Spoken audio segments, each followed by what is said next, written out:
Perkenalkan, nama saya Vera Saprila, mahasiswi program Magister Kenotariatan FHUI Angkatan 2024 Ganjil.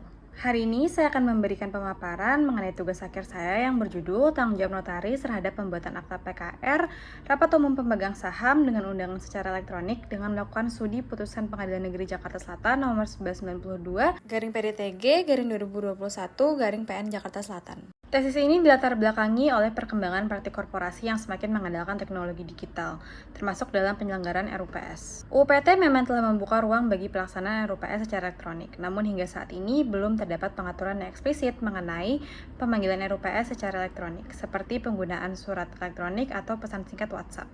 Kekosongan pengaturan ini menimbulkan berbagai persoalan hukum, mulai dari keabsahan pemanggilan RUPS, keabsahan akta PKR yang lahir dari RUPS tersebut, hingga problematika pembuktian alat bukti elektronik di persidangan.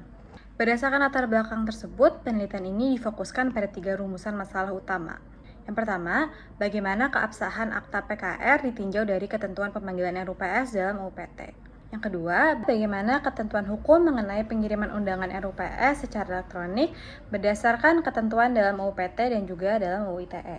Yang ketiga, bagaimana tanggung jawab notaris dalam pembuatan akta PKR, khususnya dalam konteks pemanggilan RUPS yang dilakukan melalui sarana elektronik. Berdasarkan hasil analisis dalam perkara akuo, meskipun pemanggilan RUPS dilakukan tidak sesuai dengan jangka waktu 14 hari sebagaimana diatur dalam UPT, keabsahan RUPS tetap terjaga karena memenuhi pengecualian yang diatur dalam pasal 82 ayat 5 UPT. Ketentuan tersebut secara tegas menyatakan bahwa RUPS tetap sah apabila seluruh pemegang saham hadir atau diwakili dan menyetujui keputusan rapat secara bulat. Fakta persidangan menunjukkan bahwa seluruh pemegang saham PT SSU dalam perkara ini hadir dalam RUPS dan secara bulat telah menyetujui keputusan yang diambil.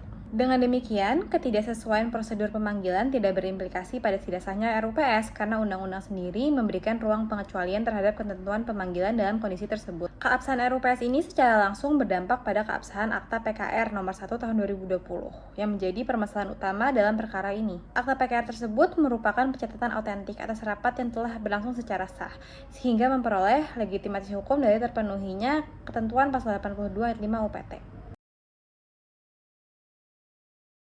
Di sisi lain, penelitian ini juga menyoroti persoalan mengenai alat bukti elektronik, khususnya ketika pemanggilan RUPS dibuktikan melalui tangkapan layar percakapan WhatsApp. Dalam praktik peradilan, terdapat perbedaan pandangan hakim dalam menilai kekuatan pembuktian alat bukti elektronik. Hal ini menunjukkan bahwa belum terdapatnya standar penilaian yang seragam, sehingga alat bukti yang serupa dapat dinilai berbeda oleh majelis hakim yang berbeda. Kondisi tersebut pada dasarnya berakar pada belum adanya pengaturan yang secara eksplisit dalam UPT mengenai pemanggilan RUPS melalui sarana elektronik. Ketiadaan pengaturan ini menyebabkan penggunaan media elektronik seperti pesan singkat WhatsApp tidak memiliki landasan normatif yang jelas dalam hukum perseroan.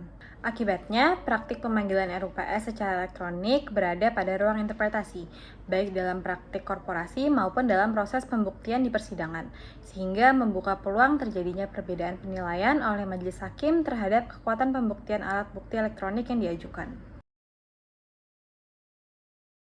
Penelitian ini menegaskan bahwa tanggung jawab notaris terbatas pada aspek formil, sebagaimana diatur dalam Undang-Undang Jabatan Notaris. Notaris bertanggung jawab untuk memastikan identitas para pihak, waktu dan tempat penandatanganan, serta kesesuaian isi akta dengan keterangan para penghadap. Namun, notaris tidak memiliki kewenangan untuk menilai atau mengoreksi keabsahan material pemanggilan RUPS, di mana hal ini termasuk menilai apakah pemanggilan melalui media elektronik telah sesuai dengan ketentuan hukum. Berdasarkan keseluruhan analisis, penelitian ini menyimpulkan bahwa pemanggilan RUPS melalui sarana elektronik masih berada dalam kondisi ketidakpastian hukum, baik dalam aspek keabsahan korporasi maupun pembuktian di pengadilan.